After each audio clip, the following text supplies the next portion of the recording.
You're listening to Heaving Bosoms, the podcast where best friends recap romance novels while being messes and demanding an allowance of that dick.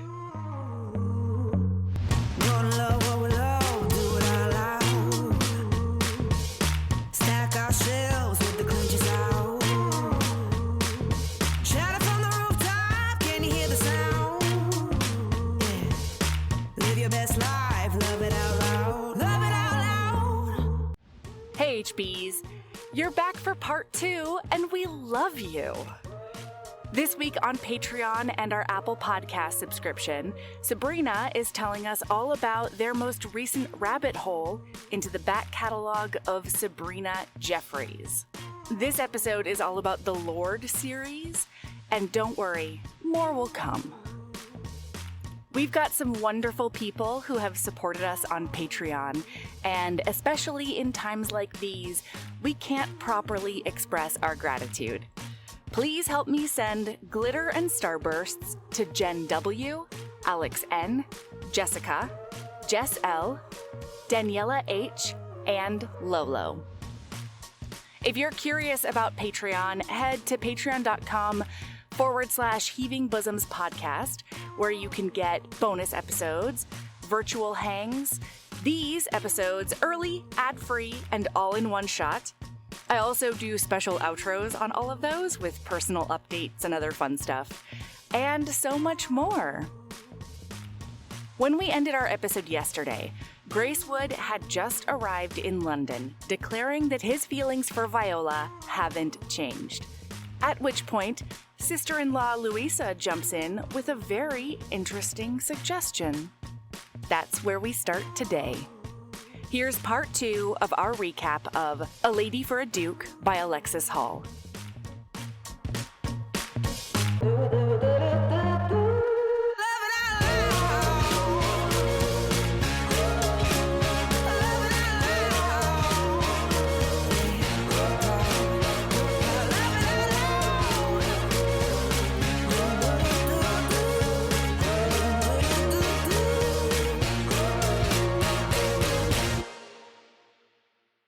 And so, yeah, she Tarzan's in. And she's like, oh, if you're here to bring Miranda out on the ton, give her a season, she needs a chaperone. Please have my lady's companion. She would be the most appropriate chaperone and live in your house. Mm-hmm. It's really the only thing we could possibly do. How convenient. Perfect. How convenient. And he's like, oh my goodness. I'm not opposed. Viola, like, you want to move into my house? And she's like, what? No! But then she totally acquiesces, and that's what they're going to do now. Yeah. So they, like, spend a lot of time getting her ready for her season, Miranda. And she's adorable because she's, like, one of a kind. She's not only beautiful and all the things, but they have to, like, teach her all the ways to be a lady. And Viola's like, I also, like, watched very attentively. People. Yeah. Yes. She's only been around her brother, so she doesn't know just how to act. She doesn't have any friends. Like, There's one point where Viola observes something along the lines of, like, the one thing Miranda wanted to hear more than anything else is, I hope we'll become friends. And just, yeah. Yeah, and throughout that, they're able to spend time together, but it is really hard for Viola because, like, at one point they go to a card party, and she sees this, you know, girl on the marriage mart approach the Duke. Miss Avon. Yes, Miss Avon. Miss Avon. Yeah. And she doesn't know that he's just reading her for filth to Miss Avon's face. Gracewood you know what I mean? Like, she doesn't know this because they look like they're sitting over there on the sofa just, like, really getting on very well. And so she leaves to, like, go dig for treasure with Bartholomew in the yard. Ooh.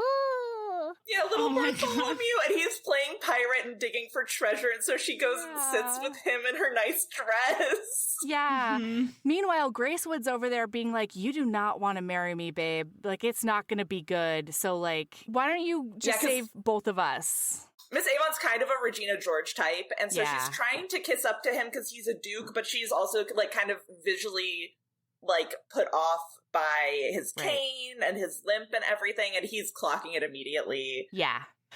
Yeah, absolutely. And so he goes out and he watches Viola just like interact and play with Bartholomew and just yes and him every time he comes up with a new absurdity. And he thinks to himself, she would be an incredible mom. And he ends up telling her that afterwards.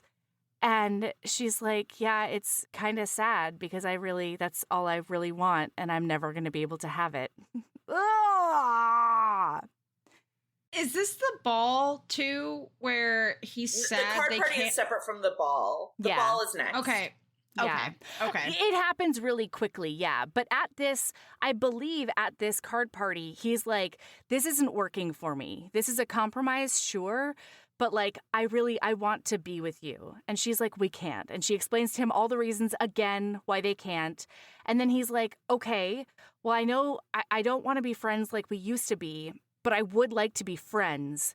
And since we're living in the same house, like, we could just hang out in the library, like after dinner or at night. Really, any time you want to hang out, I would be there for it. He is so smitten. He's smitten. Like, would you like me to just follow you around? We'll be puppy. Like, can we chat? Can we hang out? You smell really nice. And puppy, you has biscuit. Look how. Yeah, basically. He's like, waggy, waggy. Yeah, and so she agrees to that, but it's tough for her. She doesn't want to actually go through with it. Because she feels like she wants more. Yeah. She wishes they could have more. Yeah. And one more. It's so good.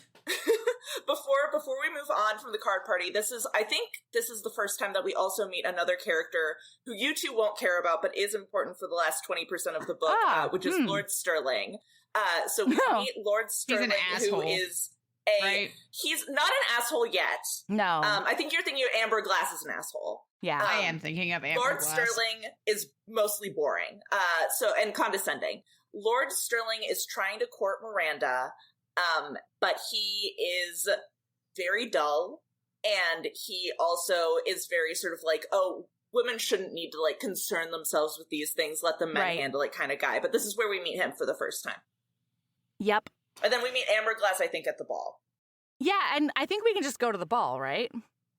Yeah. Yeah. I think we have a couple of scenes of them just in the library having sweet little chats and being flirty and cute together, and then the ball. Yeah, and it's a ball that they're throwing. It is Myra, because they go between calling her Miranda and Myra. Myra as a cute little nickname. It is really cute, yeah. But yeah, it's her coming out ball. And she didn't want to wear pink or white, and so she's wearing yellow, like a goddamn canary of my dreams, okay, Miranda is. She's so good. Anyway, sorry, carry on. There is definitely, just of note, listener, it's really beautiful. A through line in this book is not just Gracewood discovering this new relationship with Viola, but also him discovering his relationship with his sister.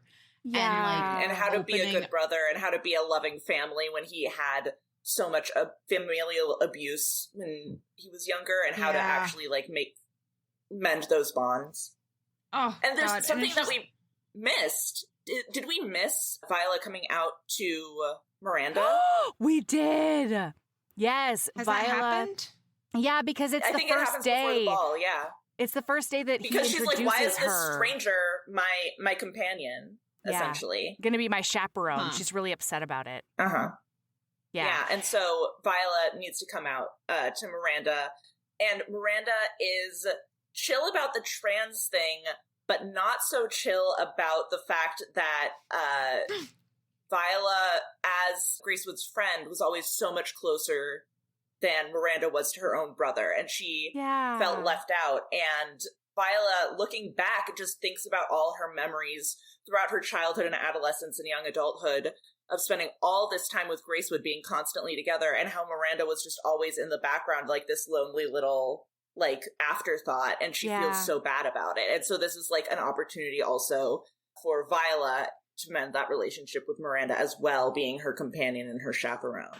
And so Miranda is, I love her. She's so paranoid too that she's like, you're just doing this out of pity and because my brother, you would do anything for my brother. And Viola's like, actually, I've never really had community with other women. And I would really love for that to be something we have together, you know? And that's also what Miranda wants and needs and longs for. And so it's just like the best. Everybody, it's the best. Yeah, so they're just going to be little girly pops together, and it's very sweet. Yeah. But we go to this ball, and Miranda's dancing all over the place. Oh, God. And poor Gracewood. Oh. This is rough for him. He's having a very challenging time at this ball. It's very, very triggering as far as his war physically PTSD. And mentally, it's physically straining to be on his bad leg, and just the crush of bodies and being in such a crowd is really difficult. Yeah. And like there's this one scene, I don't remember when exactly happens it happens in the night though, but wait, he's before the ball. This is when Gracewood gave her the necklace, right? Right? To wear it at the ball? I thought that was Viola before. Oh, I thought it was before Vo Hall, but I think you're right. Yeah, I think it's before the ball. Is it? You is can it tell us. ball, or is you it can tell us about it now. Either Francis. way, anyway, I don't remember when he gave her the necklace, but he gives her a diamond necklace when they're trying to be, just friends. Yeah, and he's like, "Here, have this diamond necklace. I think it's here for the ball. Here, have this friendly necklace that and probably cost somebody their life." Yeah, could pay for like 3 families for the rest of their lives. She says this is like a Duchess necklace. And he goes, oh, surely that would be something more like a tiara, right? You know? Like, I feel like necklace is fine. He's trying to gaslight her kindly into taking the necklace. Yeah. Oh, God. They're just so funny together. They're like, so cute. And the last thing about the necklace, because there's a line that's, I won't feel ashamed for desiring beautiful things. And I feel like it's such a turning point for both of them, for Viola allowing herself to desire things, again, things she thought she couldn't have, and desiring, like, not just survival and being able to just accept and all authenticity. These things that Gracewood can offer her. Yeah. And authenticity. And then also Gracewood desiring beautiful things is desiring Viola. And it just... Oh, it's so good. Anyway, the ball, AmberGrease. This is where we meet him. This is where we meet AmberGrease, yeah. And he's the one that has he's shady as shit. And he's the one that Louisa has a really bad history with. It's why Louisa is so distrustful of men. And it's why the beautiful himbo badger is really the only one she could have ended up with happily. Yeah. Thank goodness they found each other. Because he's happy. More than happy. Ecstatic even. Oh my God. To be ordered around. Yes. And AmberGrease is a fucking asshole. Yeah, and she's literally like, imagine the worst man you can think of, and that's AmberGrease. He's a mustache twirler, cartoonishly evil in a way that he himself acknowledges and embraces. Oh yeah, like he loves the fact that he's cartoonishly evil. Yeah. And Louisa is worried that he's going to get an interest in Miranda and go after her because he dances with Miranda at the ball. Yeah. So that's pretty much it for the ball, right? Yeah, and then like around it's sometime either at the ball or after the ball where she finds him and he is struggling. It's after. And yeah, and he's like, I wish I could dance with you. Yeah. And she's like, do you trust me? And he says yes. And so they do dance, but it's her holding his weight and like helping him balance and like dance. And it's just so cute because like she keeps on getting like peripheral visions of them in the mirrors, but to her it just looks like a duke and a beautiful woman in a blue dress. It's because it is a duke and a beautiful woman in a dress. It is. My whole life. Yeah. I know. know. Well, because this is another thing that she thought she could never have. Partially because, like, when is she going to have the instance as a lady's companion to be admired by a man? But then also, like, it's precarious to try and do a quadrille or whatever, because although she's tried to learn the lady parts, she's only had the guy parts, like, really cemented into her brain. Y'all, listen, I started going to a local dance group. I've only gone one time, right? But it's, like, essentially partner dancing. And I did that a lot growing up when I lived in California, and some after moving to Louisiana and all of those things. But because I'm so tall, and there generally is a lack of men at things like that, I usually end up in the leading role. Y'all, I went to this dance thing a few weeks ago, and it was real nice because it was pretty much like 50-50 and all of these things. And I was like, yeah, I can follow. Tough. Oh, boy, I can't follow a boy after being a lead for so long. These poor men. Leader. These poor men were like, would you like to dance? And I was like, yeah, sure. And then they'd be like, wrong foot. Or like, I was spinning you, and I'm like, I am so sorry. I am just fully taking charge here. Like, I don't know what to tell you, and I'm not even doing it well. I'm so sorry. But like, man, Viola, relatable fucking content. Being like, I've led my entire life, so now following is extremely hard. Right. Yeah. Yeah, it's beautiful. And then after the ball and the dance, the next like event that they're going to go to together is to Voxel, however really you want to say it out there in the wild, because I don't know the correct way to say it. And so nobody knows. It's unknowable information, in fact. Like, just actually legitimately impossible. One of the great mysteries in this universe, you know? And so they all go, and it's like a big, big, big event because Miranda, there has been some weirdness between Miranda and some of the other girls that are also out that season. The Mean Girl posse, led by Miss Avon, Avon has been essentially jealous of a combination of jealous of Miranda for getting attention because Miranda's a Duke's sister, and so she carries a pretty large dowry. But Miss Avon also has noticed that Miranda is odd, that she's very much like this gothic heroine, and she reads like Frankenstein and like does all this and is interested in like science and really wants to see a dissection in London. She's just so fucking weird, and I love it. Yeah, but she's so weird that much. And she hasn't been around she does magic people. tricks. She doesn't know how to act around people. She does magic tricks at the card party, which is like not seen as like a proper talent, but everyone's so into it. So good. But Miss Avon has been kind of making fun of her, and at this point, she and her Mean Girl posse, her Gretchen Wieners and her Karen Smith, have approached Miranda and said, oh, why don't we try and be friends? And of course, Miranda is desperate for friendship. And so... And she's like, no questions She says asked, yes, despite how these girls have treated her. Yeah. And so they all go together. And during this outing, he notices that Miss Avon is like passing notes to Miranda.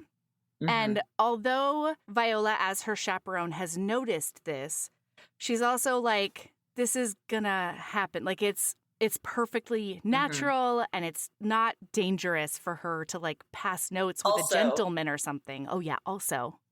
So before this, when they were having this conversation of Miss Avon saying, oh, don't you want to be friends? And Miranda saying yes, they were gossiping and sitting and having tea and talking about gentlemen and like possible suitors. And Miranda says, are gentlemen the only option?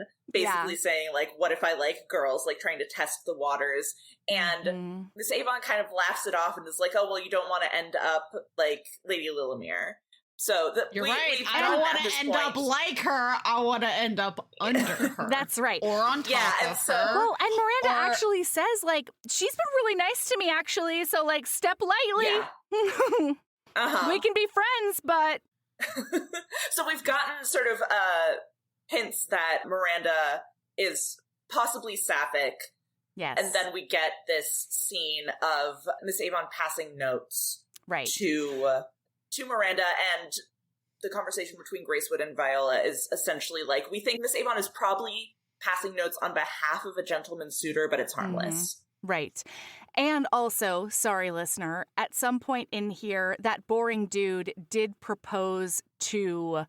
yes! He proposed...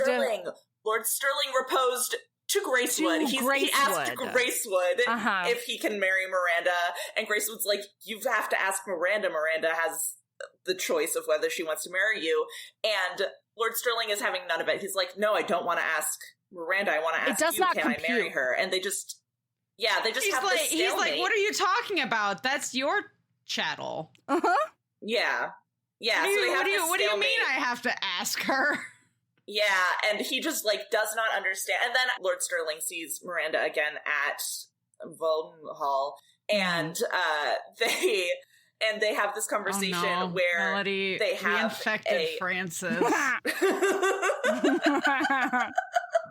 And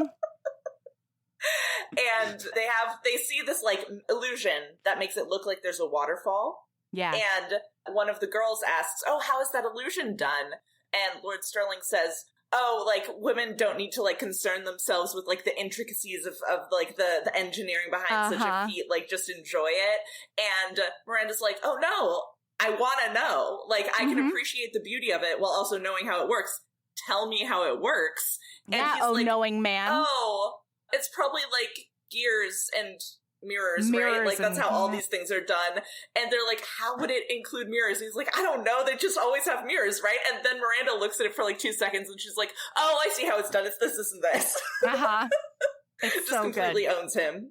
Yeah. And then, of course, there are the famous Vauxhall fireworks. And that quickly becomes incredibly triggering for Gracewood. So Viola has gone up ahead because the girls sort of scampered away and she needs to keep up with them. The fireworks happen and he has a full PTSD flashback. He thinks he's in the middle of Waterloo. He can smell the horrors of the battlefield. Like, he's in it. And this is very embarrassing to him. Like, they already know that, like, he's a little bit ashamed of this because of all of this ingrained toxic masculinity that his dad beat into him physically and emotionally.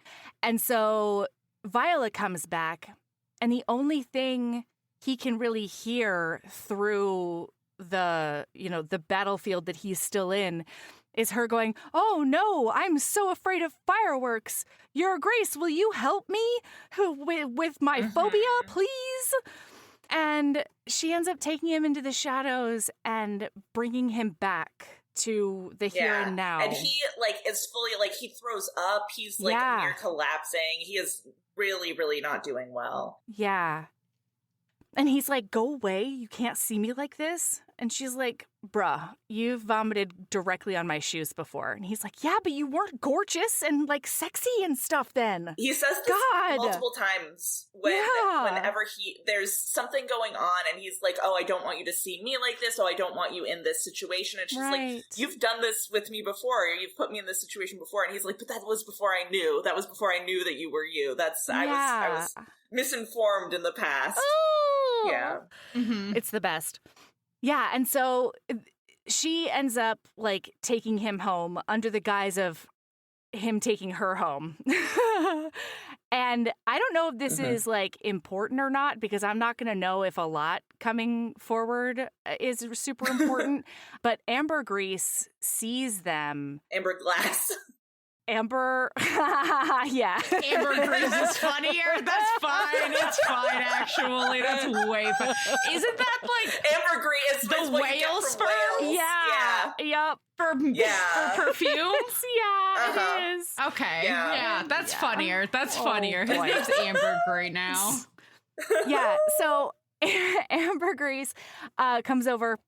And he's like, oh, yes, it's so scary to, like, the weak little women. Oh, these fireworks are so scary, I know. And she's like, I'm so terrified. Goodbye. Go fuck yourself.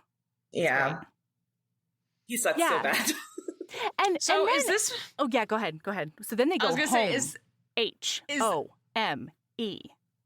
isn't the Sabrina. next scene the super duper fun conversation where she's like, "I'm trying to seduce you, dude." No. Okay. This is just a beautiful scene in which she walks him all the way to his room because one must. Okay. And she hasn't been in his bedroom. They used to walk in and out of each other's bedrooms without thinking a thing of it. And now it's different being in his bedroom with him, Sabrina. Yeah, And then, because they've recognized each other as sexy people that they want to lick. Exactly. Like, hello?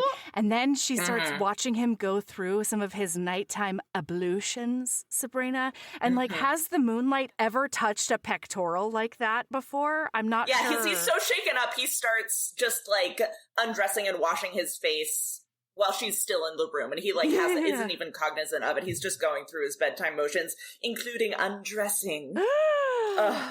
And it's hot and sexy.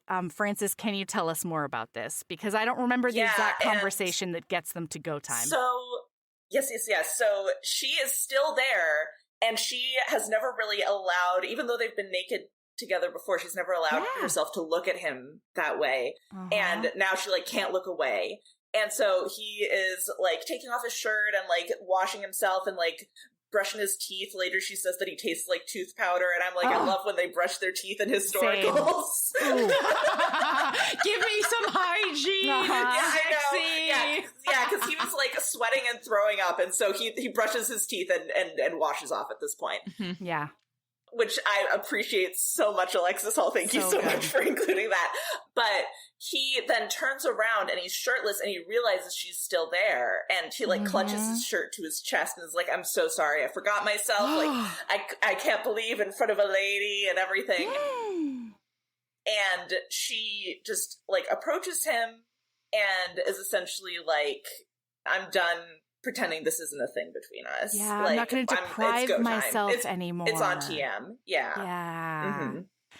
And then there's this very, like, it's a very long, drawn out sex scene because they're not only negotiating. Yeah, it's like they agree, like they have this moment of Viola saying it's on TM and saying like, "I want to have sex with you." And then from there, there's this whole conversation of like, but how? Because Viola's a virgin. She could never have sex. She's a straight woman. She never wanted to have sex with women, and she never wanted to have like sex with a gay man like that. And then she hasn't had sex with anyone since she transitioned. And she's like, is it even possible with a woman like me? Like, and she's scared of like what he's gonna think of her body, and he assures her like, "No, I'm gonna love your body." And she's like, "But what about what I think of my body?" And she's like says like, "Oh, I'm worried that you're only gonna see the ways that I'm like you, where another woman would not be." And so they have this whole conversation about like reassuring her about her body and like her taking off her clothes, and this is where he like touches the freckles on her neck, and she says that like, oh, she's always going to be thinking about him, about that piece of skin, and so good. And she's like, what if you don't like what's going on? And he says, well, I don't think that I am my body. I think that me being a man is something that's like, you know, ephemeral more than just how I present it's intrinsically physically in my soul. Yeah, and he says the same is true for you. And it's so beautiful. And then she finds out that while she was just, you know, hanging out with sex workers, paying them to make sure everybody told everybody how real great she was in bed when they did have sex. Yeah, that time she was dragged to brothels a lot of the time, and they made her extremely uncomfortable because they made her, like, socially she was viewed as hyper-masculine in those settings, and they just made her so uncomfortable. Yeah, so she was just paying off sex workers to hang out with them.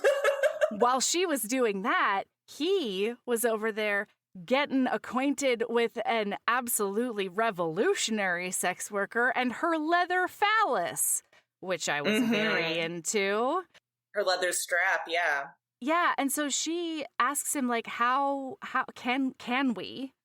And he is amazing because he's like, well, yeah, no matter what we do, we're still making love, whether it's with fingers or mouths or anything else.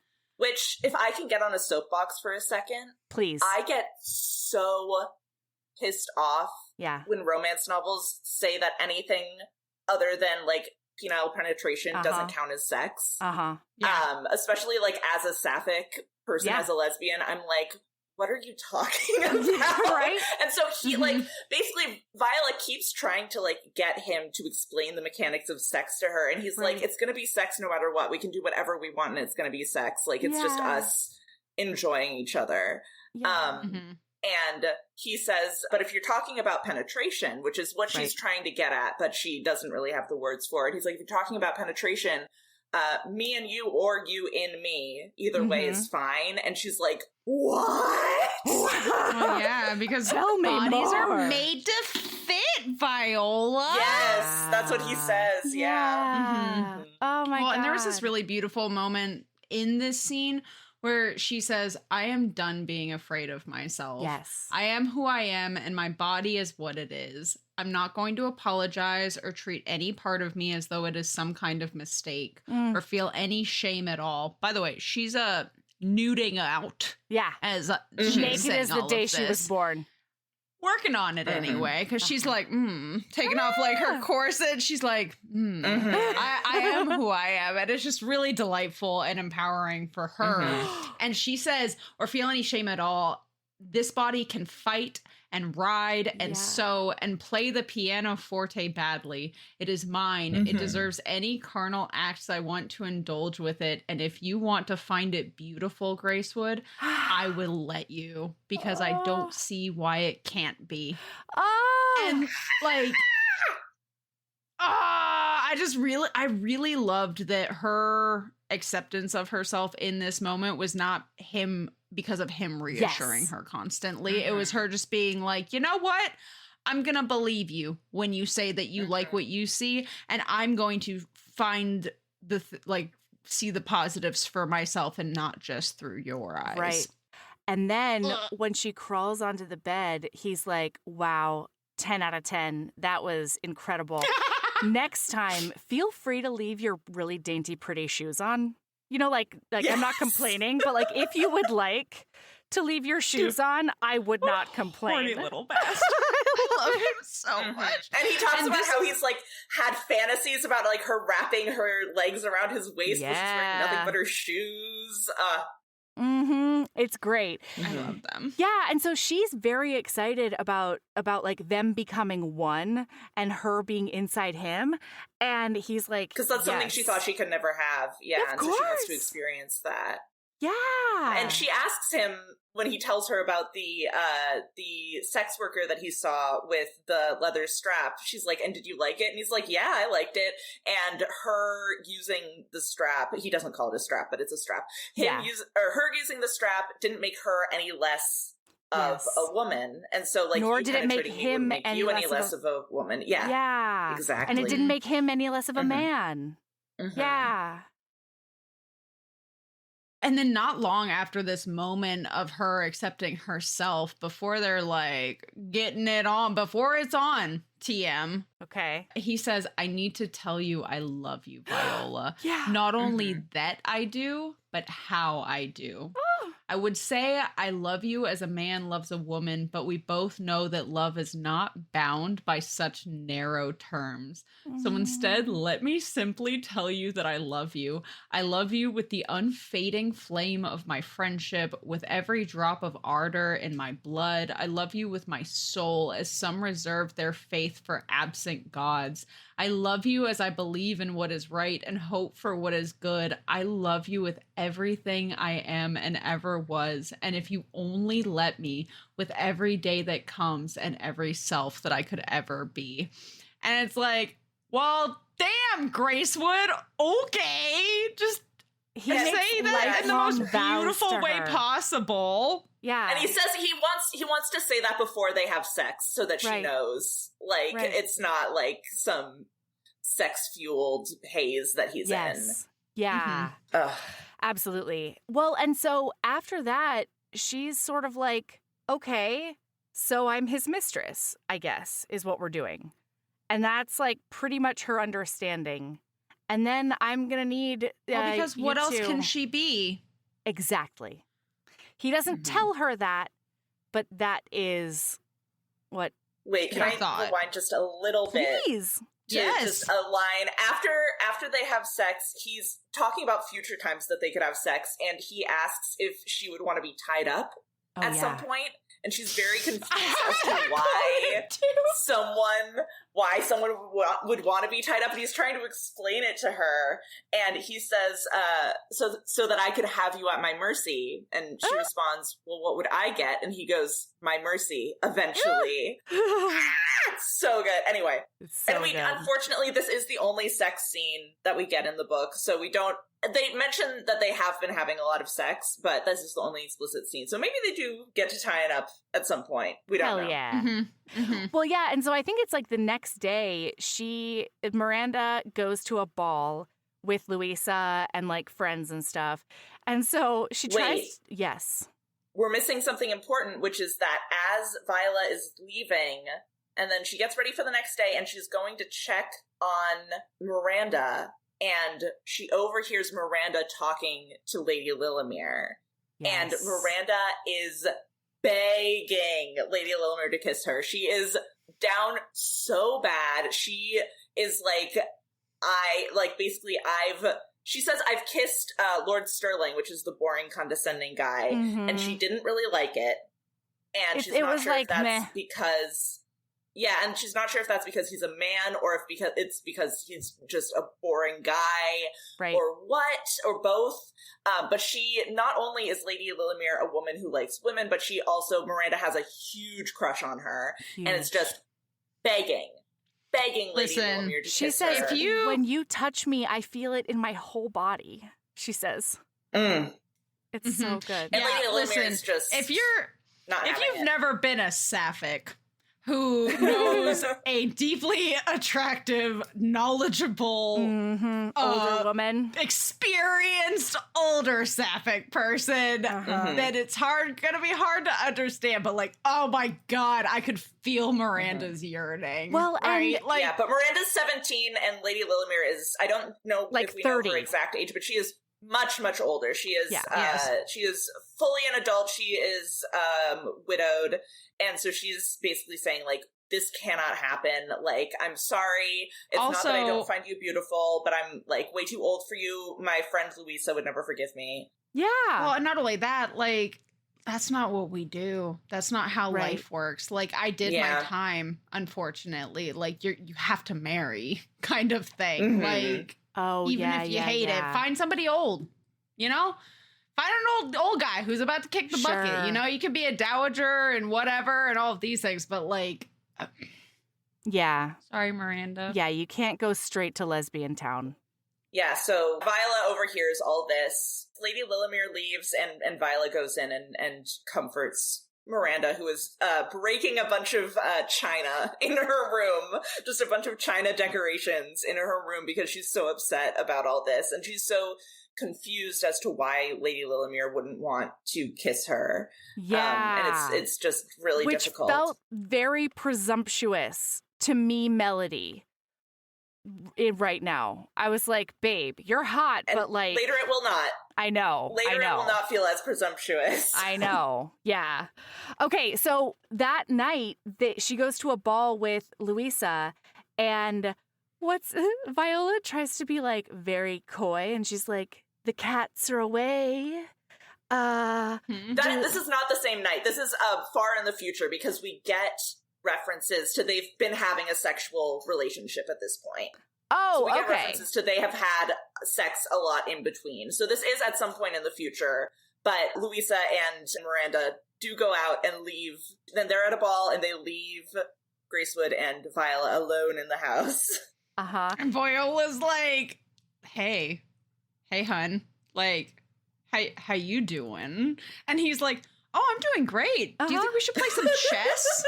And she's like, no. The house is empty. Did you hear me when I said that? The cats are away. And he's like, God, stop yelling. Yes, I heard you. And he doesn't get what she's getting at, and she's trying to seduce him.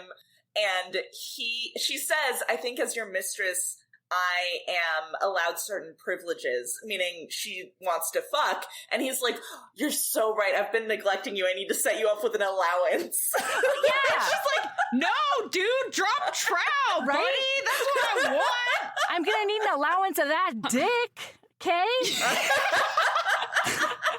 Like, come on. What are you doing? And he's so like, but chess. And she's like, how about you play chess and I suck you off under the table? Yeah. And he's just like, I don't know if I'll be able to play chess with you doing that. And she's like, okay, I think we're starting to get on the same page. Yeah, right? but then she backs him up to his like, you know, his inherited desk that was made in like 1200. And he's like, this is my father's desk. And she's like, no, it's not. This is your desk. This is where you do all the important ducal things. This is where you fuck your mistress. That's right. And I want to make sure that every time you're sitting here doing number things and ledger stuff, that you can't stop thinking about when we got down on this desk. And that you're mine, I think she says. You're never going to forget that you're mine.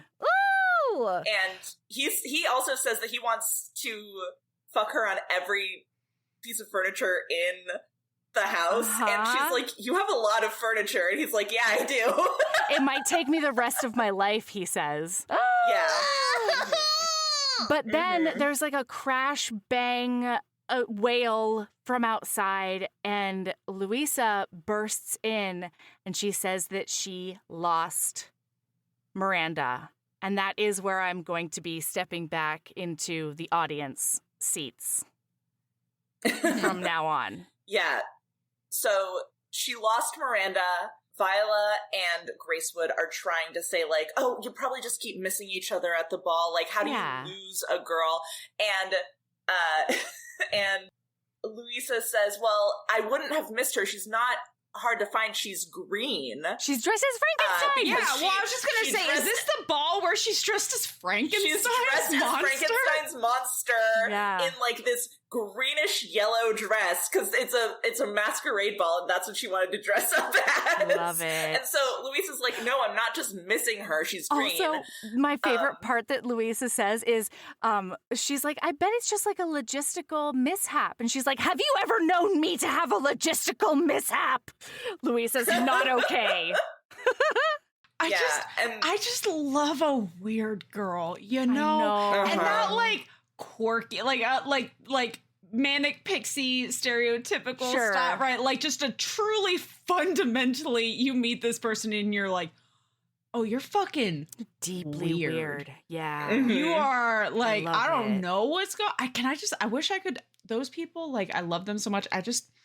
I want to just like take off the top of your head for a second sometimes and just see. And I feel that way about people I don't understand because they are so fundamentally societally normal. And I feel equally about people who are so weird. I'm just like, I just want to see how it all fits. What's going on up there? How'd you get there? You know? Like, oh man, I just love Miranda so much. Yeah. Mm-hmm. Isn't Miss Avon, isn't Regina George behind the disappearance somehow?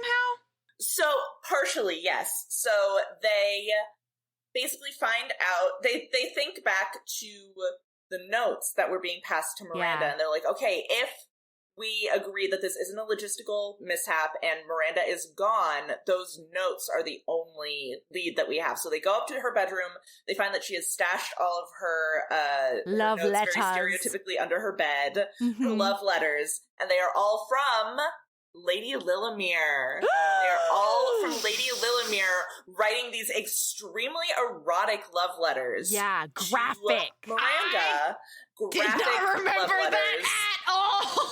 Graphic love letters to Miranda, which is why Miranda was so confused when Lady Lillimere turned her down earlier. Why she felt so comfortable being so forward.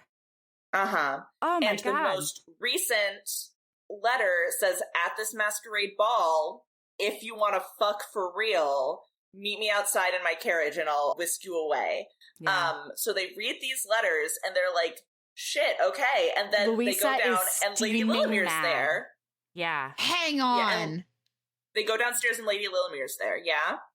Oh, wait, hang on. I have like the vaguest, like little tinkle of okay, no, you keep talking. I just want to see if I'm right, if I remember this. And so correctly. They go down. Lady Lillimer's there, and they're like, "What did you do with Miranda?" And she's like, "What the fuck are you talking about?" And they're like, "We have these letters from you to Miranda," and they hand them to Lady Lillimer. From and she's Lady like, "That's Lillimer. not my handwriting." Yes, Louisa? she says that's not my handwriting. And Louisa, who's Lady Lillimer's best friend, is like, I did notice it wasn't your handwriting, and I did think that was weird. So they have these letters that are signed from Lady Lillimer that are designed to lure Miranda away from the ball, because apparently everyone fucking knows that Miranda's sapphic as hell, and the only way to lure her away from the ball is the promise of a finger blasting. So I mean, traditional Highlander finger bang. Let's go, Lady Lillimer. And so it's not actually from Lady Lillimer. We don't know who it's from. So they call Miss Avon, who was at the ball, to come to their house because she was the one passing the notes. Right. And they interrogate her, and they find out that she was passing the notes from AmberGrease. AmberGrease. Yes. AmberGrease. Okay. He was writing the notes and signing them as Lady Lillimer to lure Miranda away. So now they have to find, it's this fucking mustache from point twirler. A to point B. And so they need this, and this part is crazy. So they need to find AmberGlass. And so they, side note, I know this is a tense point in the book, but side note, that Alexis Hall had planned for a series after Lady for a Duke. Oh. And the next book, it's been put on indefinite hiatus because of problems with the publisher. So maybe he might pick it up at some point if the rights revert to him.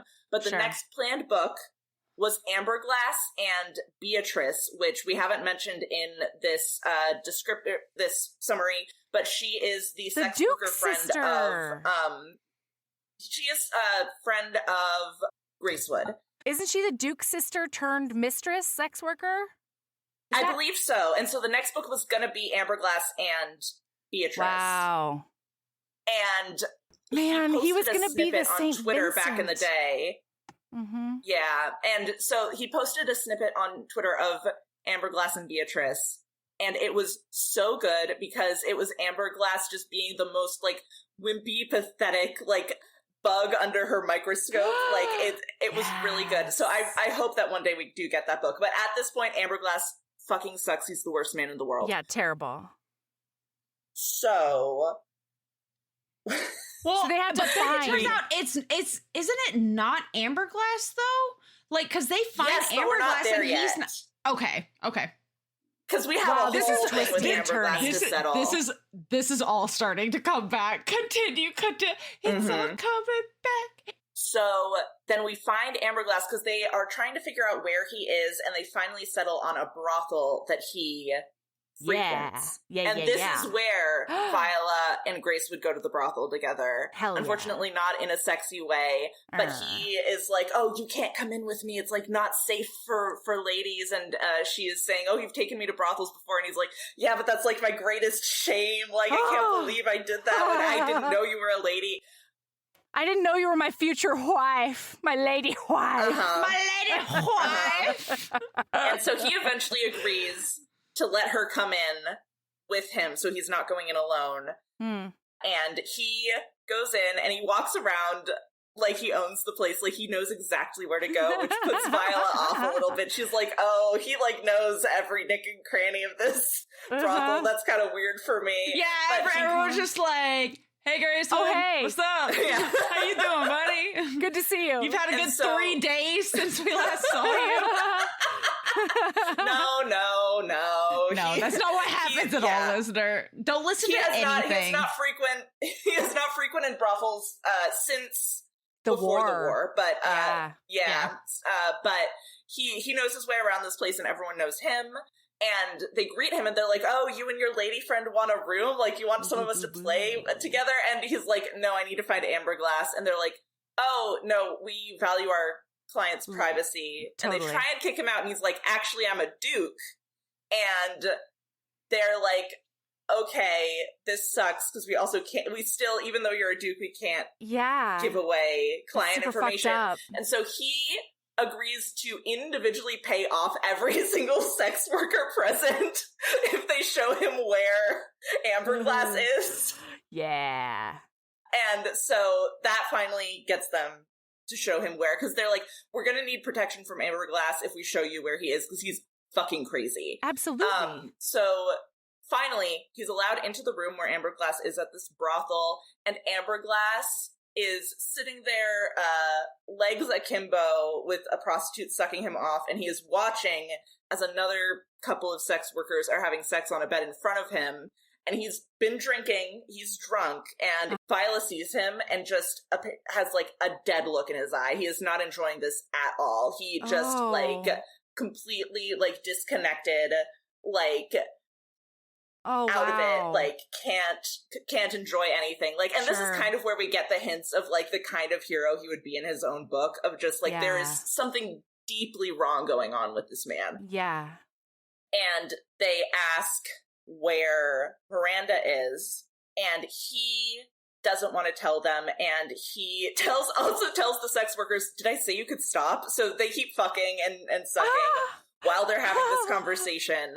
And they're like, where's Miranda? And he is taunting them, essentially. And he, at some point in the scene, says, like, the only joy he's ever been able to find in life is tormenting others. And so that's kind of the impetus of this scene, is they're at this impasse where he doesn't want to tell them, and he's having a lot of fun fucking with them and, like, taunting them.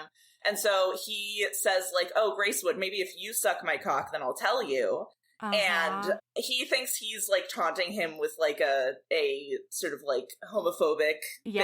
And Viola internally is like, little does he know, he actually, like, Gracewood actually loves sucking my cock. He just doesn't like men. But, like, Gracewood is a cock-sucking champion. Yeah. You She's wish like, he doesn't get suck on his men's knees. Cocks. Yeah. Like, he doesn't suck men's cocks, but he's into mine. Love it.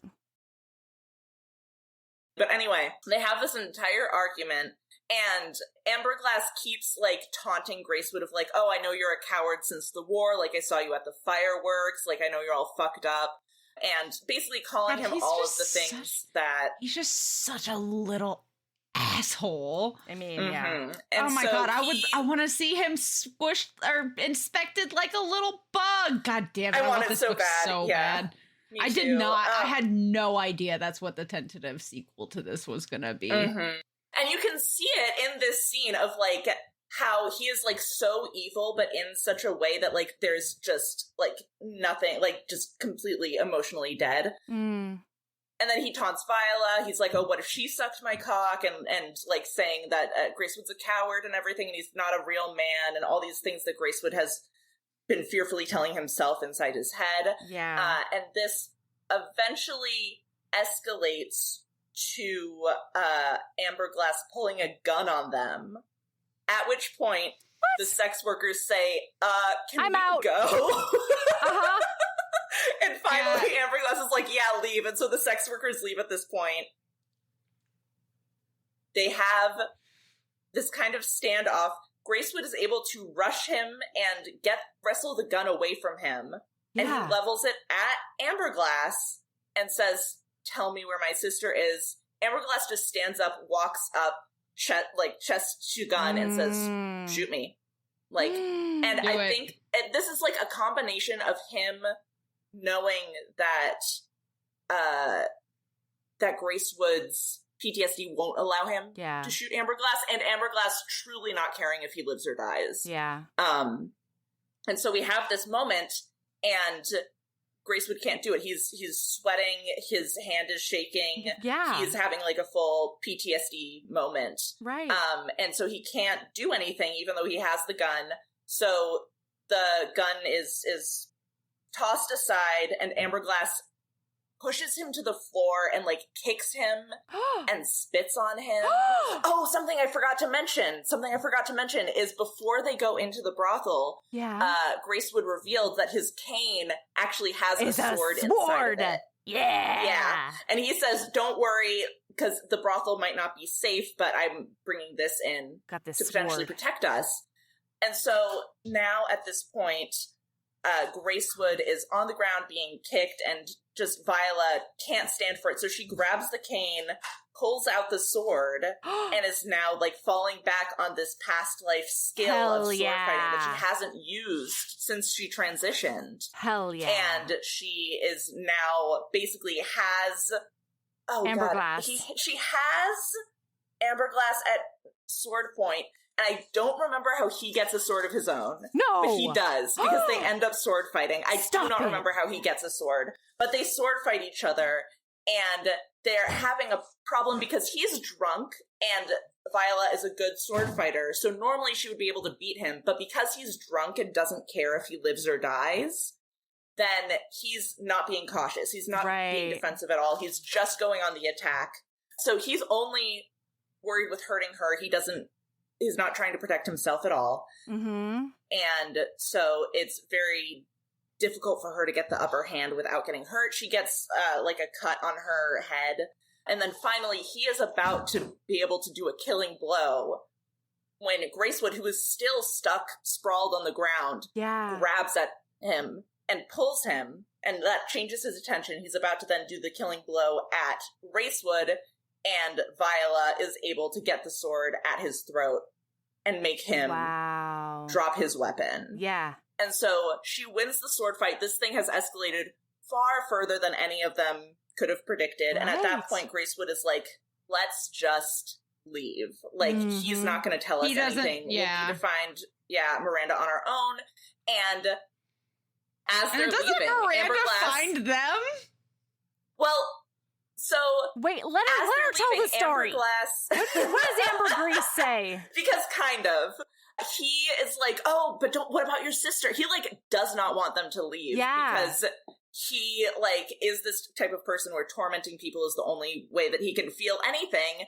And so, essentially, now that Gracewood is ignoring him and saying, like, if you're not going to tell us where my sister is, then why aren't you letting us leave? Let us just go. And so at this point, AmberGlass does finally say, now that he's losing their attention and losing this, like, game he was playing, he does finally tell them, I was sending those letters on behalf of Lord Sterling. Yeah!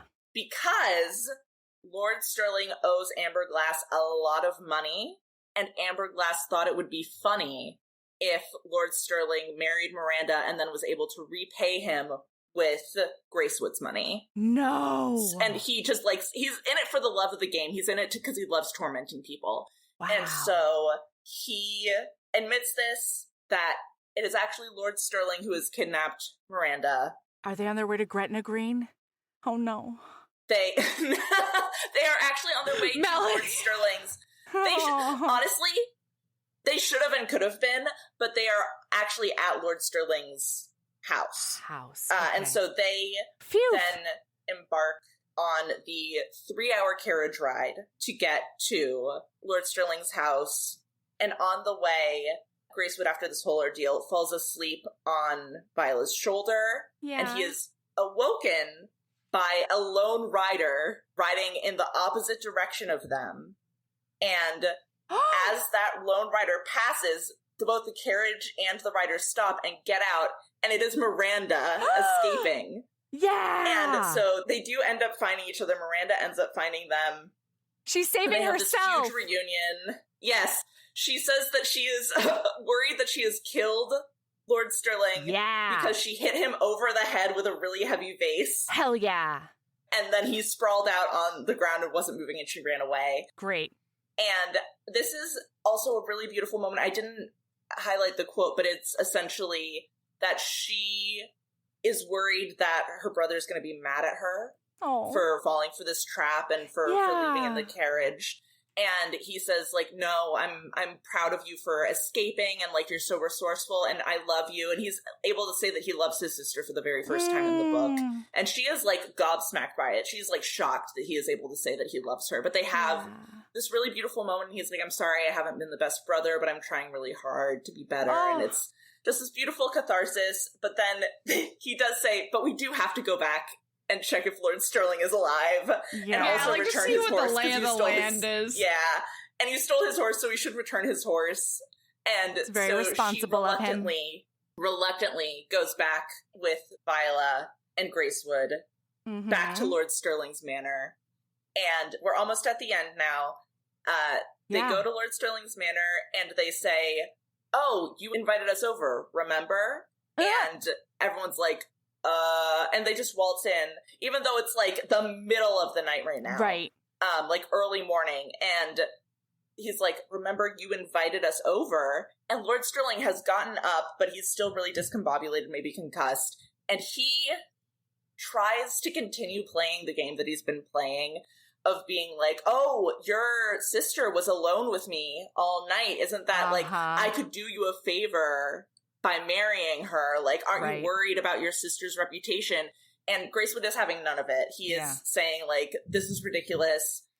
What doesn't he do the classic like Lord thing where he's like, I'm gonna buy all of your stuff, and if you mess with me, you're no longer in debt to 50 people, you're in debt to me with the rage of 50,000 people, and I will obliterate you, so leave me alone and my family.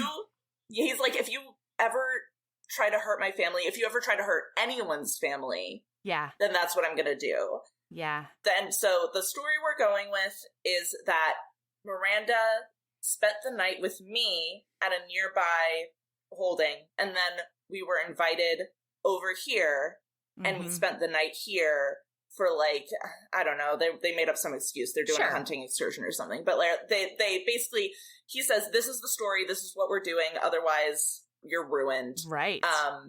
And then they all go to bed. He forces Sterling to apologize to Miranda, and Miranda starts to kind of, instead of be angry at Sterling, just pity him, because he is, like, just so pathetic, and he's talking about how he, like, is in all this debt, and he has 2 brothers to take care of, and she's like, guy, this isn't my problem. Right. So they all go to bed in Lord Sterling's house, and Viola wakes up in the early morning to little pebbles being thrown at her window. She looks out. It's Gracewood, and so she goes down to the garden. He says he has something to show her. He walks her around the grounds, and it's so beautiful. The garden is, like, overgrown because Sterling hasn't been taking care of it. Sure. But it's wild lovely. Garden. And she's like, it's beautiful. And he's like, I think we should live here. And I don't remember that. Yeah, and he's like, so I did threaten to buy all of Sterling's debts, but actually, if I just buy his really sick-ass house, that'll actually help him pay off other people's debts. And if he pays off AmberGlass, then he's not in debt to AmberGlass anymore. AmberGlass isn't really a threat to us anymore either. So he's like, I'm just going to buy this dude's house. Hell yeah. And then we can live there as like, husband and live wife. Here together. Yes, and she's like, I can't live here as your mistress. And instead of that coffin that I was that you found me in a couple of months ago. Oh, yeah. That Morgan called. And so, and he's saying, like, oh, we can fix it up and we can live here. Like, you know, like, London doesn't suit either of us. And she's like, I can't live as your mistress in this house. And he's like, no, like, I want you to marry me. Yeah. But you can live here as my wife. And she again starts listing all these reasons why they can't be together. Like, oh, like, what about the church and the law? And he's like, I'm a duke. I can bribe people. Like, we can get legally married. Yeah. And then finally, the one that she's most afraid of is, what about an heir? We can't have children. And he's like, I would be happy marrying you, even if we couldn't have children, but we can have children. And essentially says, like, there are so many children in need. Yeah, adopt them. Like, they could just discreetly adopt children and have those be his heirs. Yeah. And finally, Viola has run out of reasons not to say yes.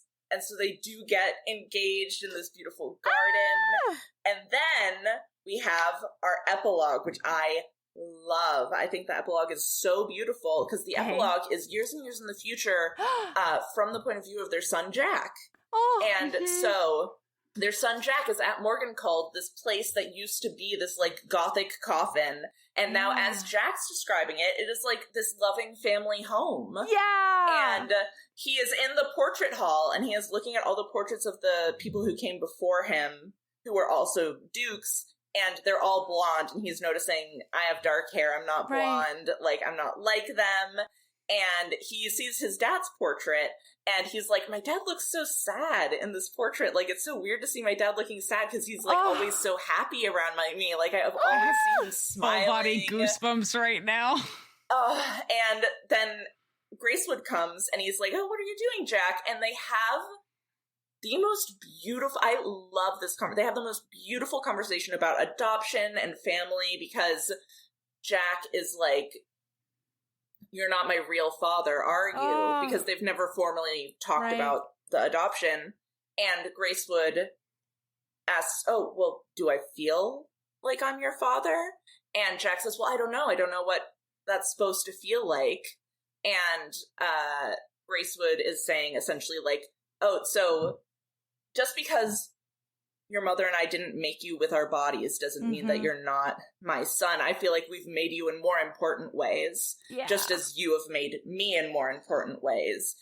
And Jack is like so overwhelmed with like trying to see like, have I really like made a difference on my dad's life? Like, have I really like made him? And like, I love my dad so much. And his dad, and then Gracewood says, I fucking known you would be tearing this up, Melody. Melody, like, you are such a sucker when there's a kid involved. Yeah, and Gracewood is always saying, I love you. And Jack is like, I usually say I love you, but today I don't say I love you back, just to convince myself that my dad will still say he loves me even if I don't say it back. And they have just this beautiful conversation, and it's so lovely. And he's saying like, oh, am I gonna be a duke one day? And he's like, maybe if you want to be, which is such a nice contrast to like how his Gracewood's own dad was always just sort of like beating into him what he was supposed to be when he was older.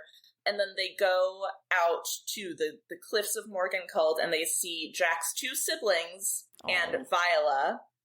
And Viola and Gracewood kiss, and their kids are like, ew, yucky. And they're like, and he's like, Jack internally is like, I hope I never fall in love, because these two are kissing all the time, and it seems so gross and boring.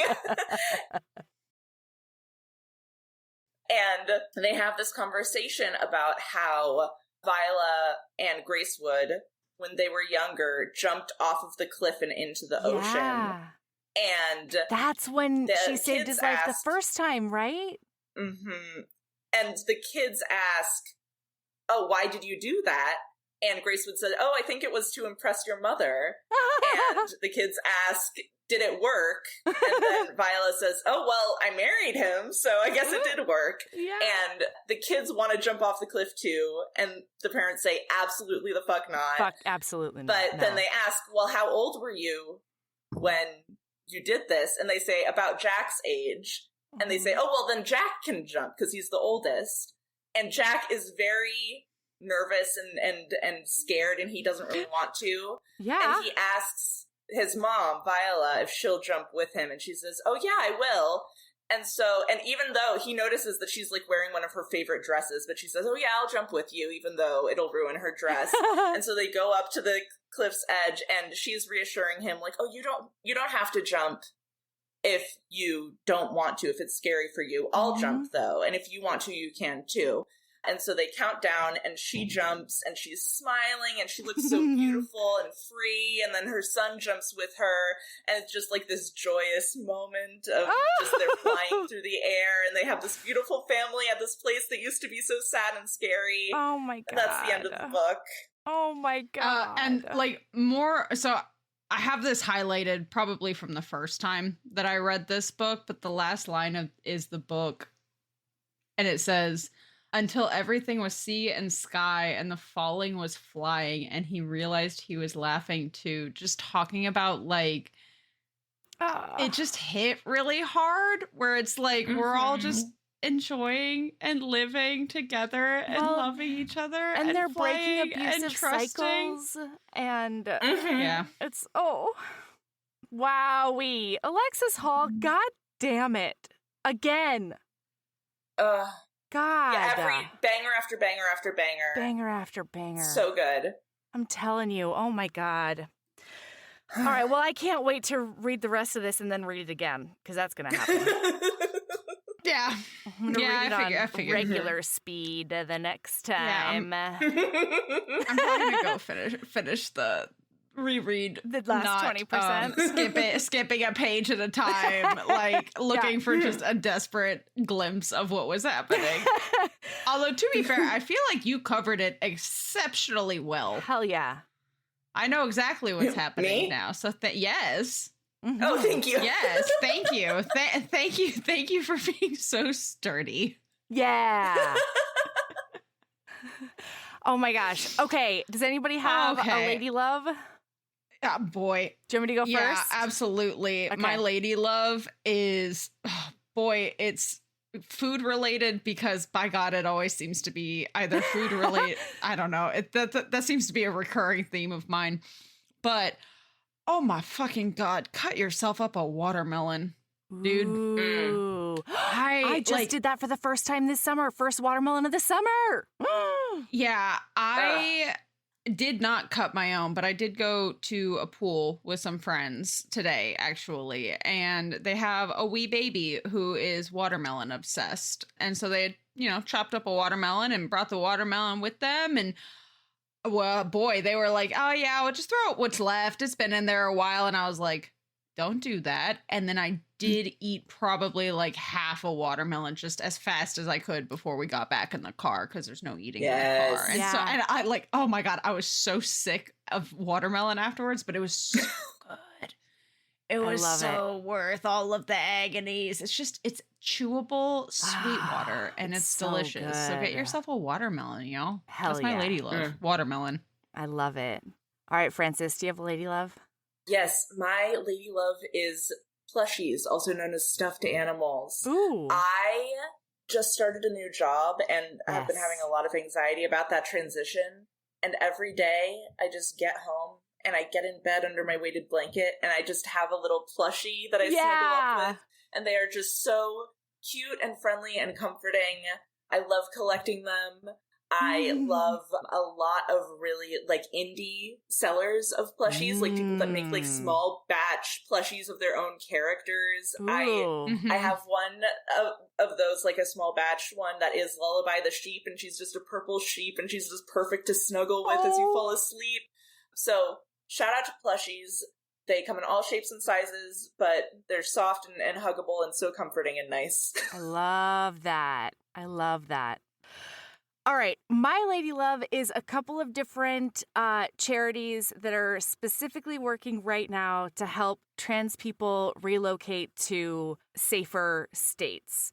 So one of the really famous ones that works internationally is called Rainbow Railroad, and it's for more than trans people. It's like LGBTQ+. But the one that specifically right now in this time of need is doing it is called the Trans Relocation Project.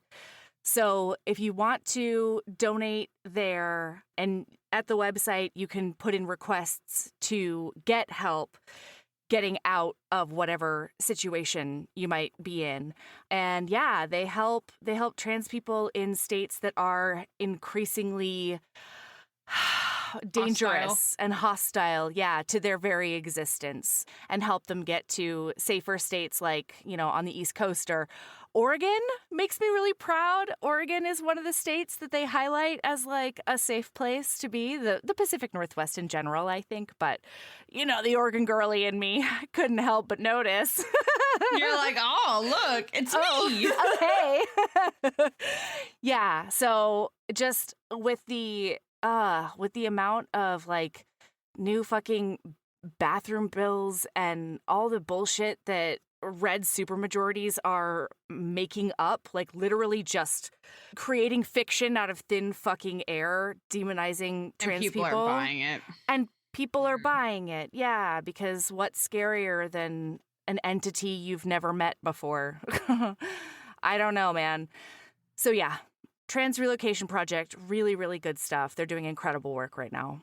I forgot that you had told us what your lady love was going to be, but Frances, this is what you're experiencing, one of those moments where I'm really grateful that I threw out some kind of super chill lady love that's like, delicious watermelon, fantastic. And then Melody comes in and she's like, hi, let's change the fucking world. And I'm like, so yeah, help trans people relocate and also maybe eat a watermelon get some and hug a watermelon stuffed animal for them on the way.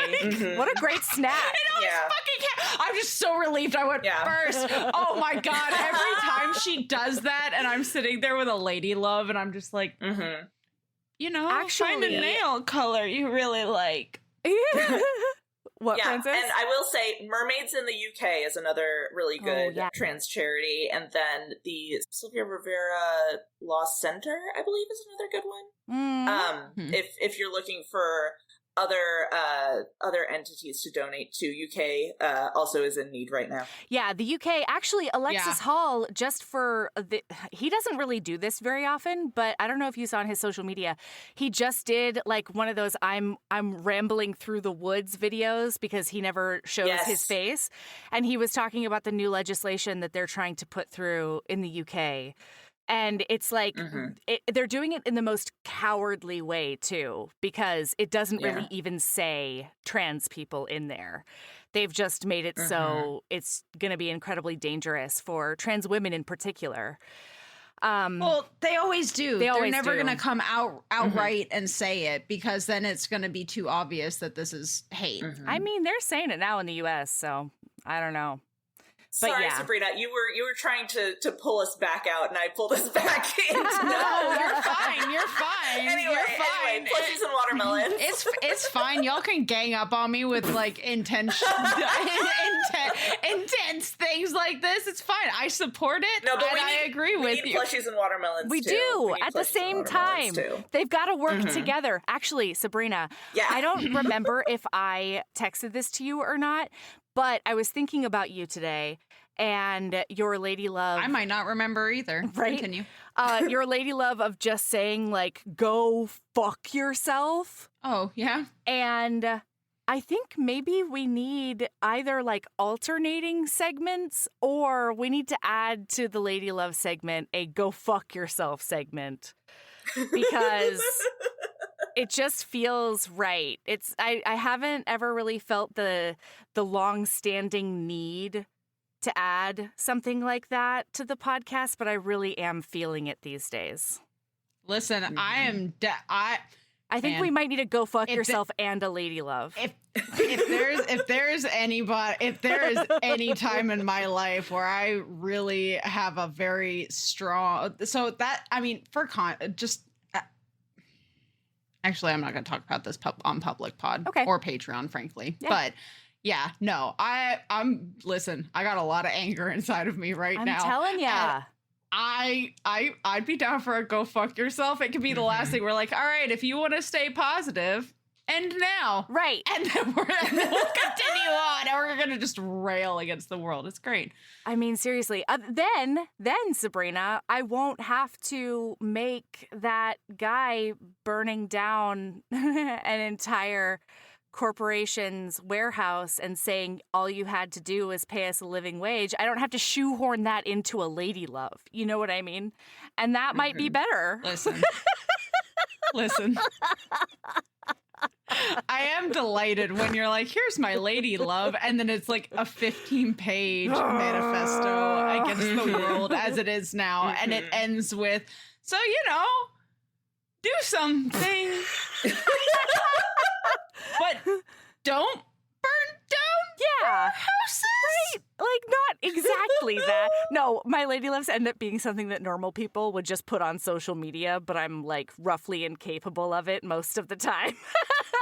That's why I'm here. It's true. Just DM it to me and I'll put it for you. It's true. It's true. Oh, man, we love you, Frances. I love you, Melody. I love you, Sabrina. Been delightful. All right. We love you, Alexis Hall. keep being a badass and love yourself as much as you love yourself as much as I would love an Amberglass and Beatrice sequel to this book. I mean. Oh, hang on. Love yourself as much as Miranda loves being just a weird little freak. Yes. You know? Like just a fucking weirdo. Oh, in front of everybody's faces. Love yourself as much as Gracewood loves Viola's dainty little shoes. Ooh, I thought you were going so dark there, Francis, and I thought you were going to be like, love yourself as much as Gracewood loves, like, laudanum or something. I was like, Francis! No. But now, you weren't going there at all, so it's me going, who did there. Sabrina! All right, bye! All right. Bye. Oh my God. Chaos.